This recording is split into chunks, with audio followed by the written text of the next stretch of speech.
আমি এখন আমাদের কালচারাল সেক্রেটারি মোহাম্মদ কামালকে বলবো কিছু বলার জন্য।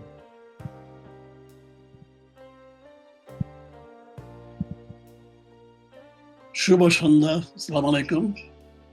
শুভ সকাল বাংলাদেশে।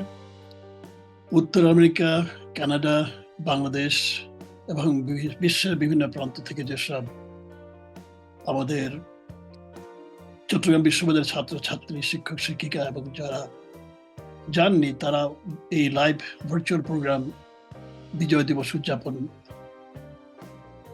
জয়েন করেছেন, তাদের সবাইকে আমি আমার মোহাম্মদ কামাল, চট্টগ্রাম ইউনিভার্সিটি ইউএসএ ফেডারেশনের পক্ষ থেকে স্বাগতম জানাচ্ছি। আজকের দিন ডিসেম্বর 16 তারিখ, আমাদের গৌরবের বিজয় দিবস। 1971 সালে এই দিনে পাকিস্তানি হানাদার বাহিনী আমাদের বীর মুক্তি বাহিনীর কাছে আত্মসমর্পণ করেছিল। এই শুভক্ষণে আমি শ্রদ্ধার সাথে স্মরণ করি সকল শহীদ মুক্তিযোদ্ধা, সেই সব মা বাবার কথা যারা তাদের প্রিয়জনকে হারিয়েছেন, এবং সেই সব নারী যারা পাকিস্তানি আর্মি এবং তাদের সহযোগী আল বদর, রাজাকার, আল শামস দ্বারা নির্যাতিত হয়েছে।